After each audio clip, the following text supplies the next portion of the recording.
Act 1. The setup. There is a specific kind of excitement that comes with building something from nothing. Not the loud kind of excitement, not the kind you perform for other people. The quiet kind, the kind that lives in your chest at 2 in the morning when everyone else is asleep. And you're still going because the thing you're building won't let you stop. It starts just as a thought, a what if, a maybe this could work, and then slowly, through sleepless nights and failed attempts, and moments of doubt and moments of absolute certainty, it becomes something real, something with a shape, something with a direction, something that exists in a way it didn't before you decided to give everything to it. And you didn't want to do it alone. That was never the plan. So you found someone, or maybe they found you, someone who looked at what you were building and didn't just nod politely. They leaned in. They asked the right questions. They saw what you saw. They got excited about the parts that most people didn't even understand yet. And there was a moment, maybe over coffee, maybe over a call, maybe late at night and there was a moment, maybe over coffee, maybe over a call, maybe late at night when the idea was still more feeling than fact, where they looked at you and said, "Yes, let's do this together." And something shifted in that moment, because suddenly the weight of it, the enormous, terrifying weight of it, of trying to build something that has never existed before, was no longer yours alone to carry. There was someone else now, someone on the other side of it, someone who had chosen this with you. And so the work began, the real work, the kind that doesn't look glamorous from the outside, the grinding, unglamorous, figure it out as you go kind, the long days that bled into longer nights, the plans that had to be rebuilt from scratch, the moments where everything felt like it was falling apart, and you looked at each other and said, "Okay, what do we do next?" And then did the next thing. There is something about working towards something with another person that creates a bond that is very hard to explain to someone who hasn't felt it. It's not just a working relationship, it's not just collaboration, it is trust, deep, specific, load-bearing trust. The kind where you know that on the days your belief runs low, theirs will carry you, and on the days theirs run low, yours will carry them. The kind built across hundreds of small moments, frustrating moments, exhausting moments, moments where quitting would have been easier, and neither of you did. That trust, once it exists, becomes the foundation that everything else is built on.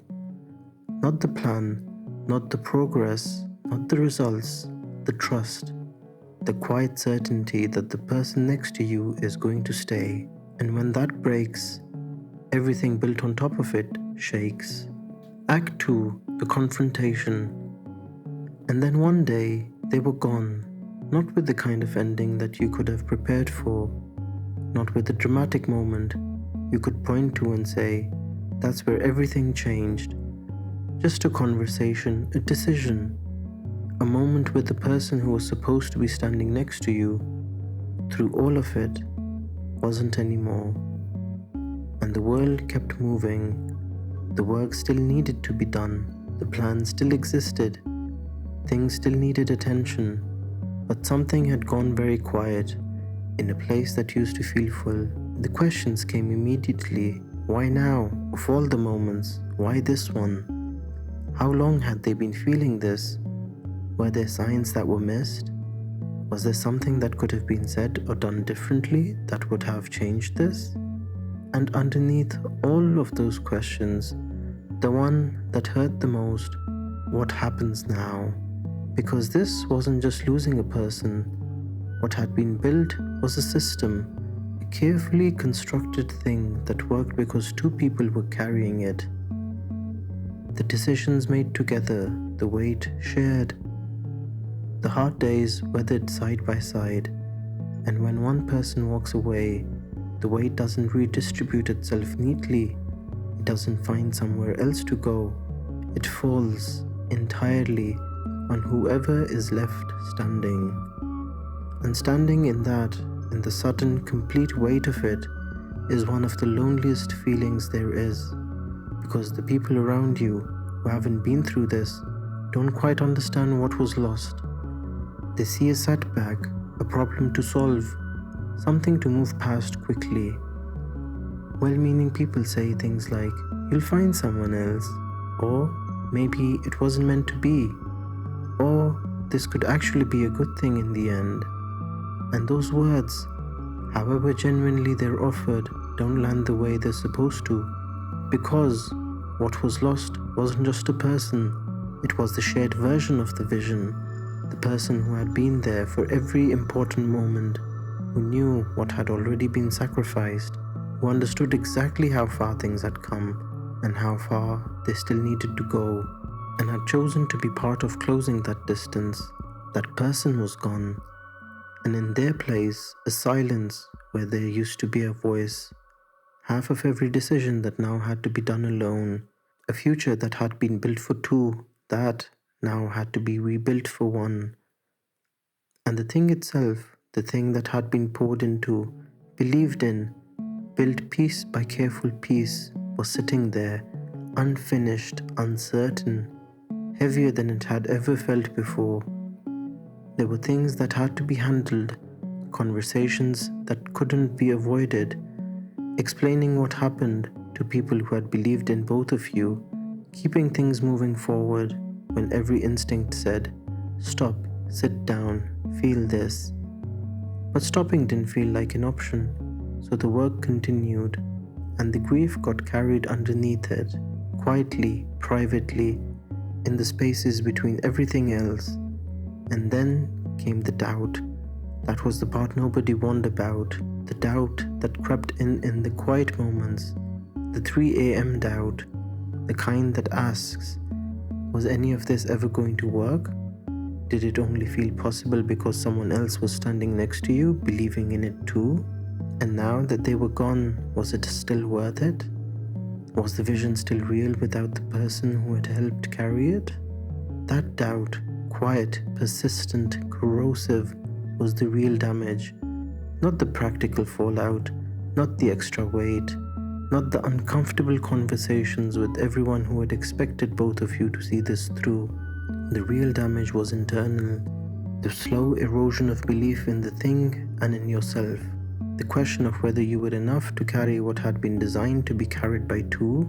That is a dark place to sit, and sitting in it alone without the person who was supposed to be there is darker still. Act 3, the resolution. But something happens when you sit in the darkness long enough. When the shock settles, when the grief is felt properly, when the questions stop demanding immediate answers and just become questions, something becomes clear. The vision is still there, not their version of it, not the shared, negotiated, built for two version that had evolved across all those conversations. The original, the one that existed before anyone else was involved, the one that was there at the very beginning, just a thought, a what if, a feeling that wouldn't leave before any of this became real.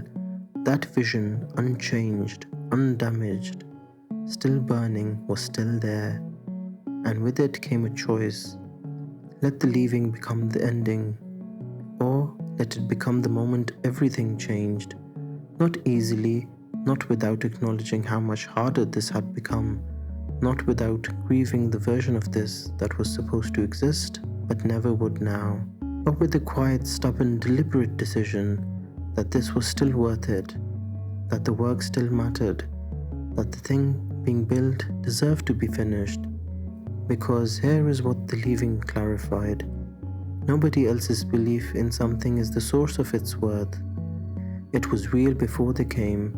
It was real while they were there. It was real the moment they left, and it is still real now. Their leaving didn't change that. It just made it clearer, whose vision it had always been. And something else became clear too. The strength that had seemed to be shared between two people, it was never divided. It was always there, all of it, in one person. The hard days that were survived, the problems that got solved, the belief that was held on the days when everything felt impossible. That was never borrowed strength. It was always yours. There will be harder days ahead, that is certain.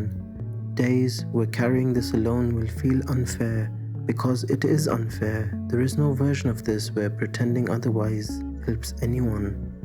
It is harder, it is lonelier, it is not what was signed up for, but the work is still the work, and the vision is still the vision, and somewhere underneath all of the loss and the weight and the quiet grief of continuing alone, what was always there is still there, waiting, not for the right person to come back, not for conditions to improve, not for the moment it stops being hard, just waiting for the decision to keep going.